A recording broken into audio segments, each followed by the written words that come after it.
और वो वीडियो में बताता है कि कारपोरेशन के ऑफिसर्स को डांट रहा है कि तुम नहीं करेंगे तो मैं आगे दूंगा, बोल मैं बुलडोजर चलाऊंगा। तो ये क्या यूपी पंजाब है जो बुलडोजर चलाओगे यहाँ पे? दाखिल करेंगे कि वो महीना भर उसे मालिकों में मुकाम रहना पड़ेगा। बहुत मालिकों से मोहब्बत है तो यहीं रहे हुए और फिर देखते हैं। इससे पहले उन्होंने कहा मैं बुलडोजर लेके आऊंगा, चलाऊंगा। तो कानून नाम की चीज है कि नहीं महाराष्ट्र में या मालिकों में? आप देख रहे हैं अब तक न्यूज इंडिया, जो आपको रखे आगे। पिछले दिनों नितेश राणे जो वक्तन फवक्तन मालेगांव को बदनाम करने की कोशिश करते हैं, उन्होंने एक ऐसा बयान दिया जिसका कोई सर पैर ही नहीं था।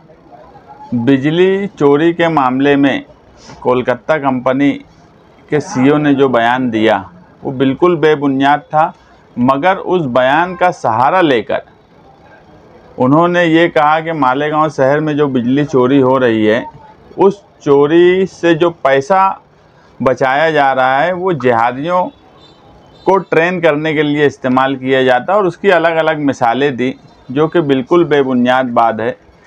ये वही मालेगांव शहर है जिसने कोरोना के वक्त अपने सारे दरवाजे गैर मुस्लिम जो हमारे हिंदू भाई हैं उनके लिए खोल दिया था। उस वक्त ऐसे हालात थे कि कोई भी शहर, क्या कोई मोहल्ला भी दूसरी जगह से आने वाले आदमी को या मरीज़ को लेने के लिए तैयार नहीं था। ये हमारा शहर था जिसने सबका इस्तकबाल किया, और मालेगांव शहर के मुस्लिम लोगों ने जो रमज़ान महीना लगा उस वक्त उनकी सेवाएं की, खिदमत की, और हमारे डॉक्टर्स ने उनका इलाज किया। हम कहीं डरे नहीं।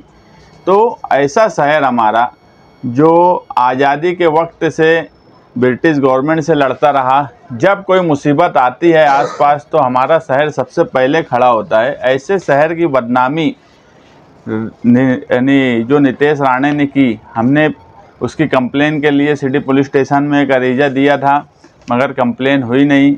हमने अभी एडिशनल एसपी, डीवाईएसपी प्रांत और कलेक्टर ऑफिस में भी भेजा है कि उनके ऊपर कंप्लेन ली जाए, और जो कलम उनके ऊपर लगती है उस सब कलम का हवाला दिया 153A और 153B, 504, 505 और 295A, इस तरह की कलम लगे। अगर नहीं लगेंगी तो हम 156 से कोड मार्फत उनके ऊपर गुना दाखिल करेंगे। उसी की एक कड़ी आगे हमारे एडवोकेट अजीम खान की तरफ से हमने एक नोटिस भेजा है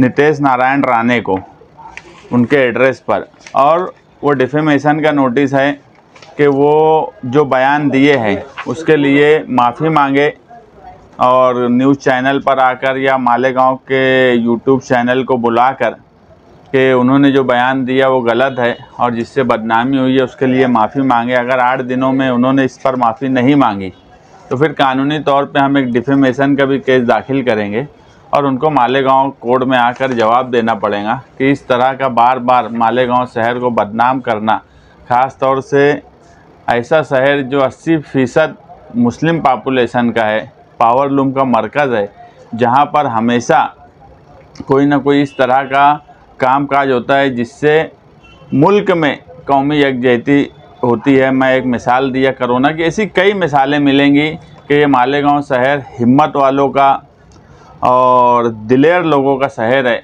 ये ना कभी कहीं डरा है और ना कभी डरता है।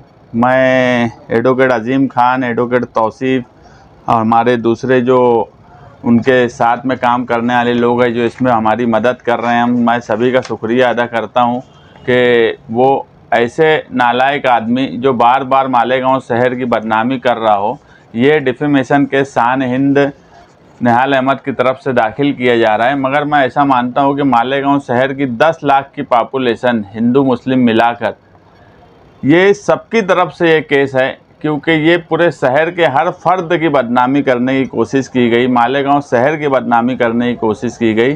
शान हिंद एक नाम है जिसकी तरफ से हम डिफेमेशन का केस दाखिल कर रहे हैं और पुलिस स्टेशन में FIR के लिए गुजारिश कर रहे हैं। मगर ये सिर्फ ये ना समझा जाए कि ये शान हिंद का केस है, ये मालेगांव शहर के हर मर्द ख्वातीन की तरफ से दाखिल किया जाने वाला केस है, और इंशाल्लाह इसका रिज़ल्ट अच्छा आएगा।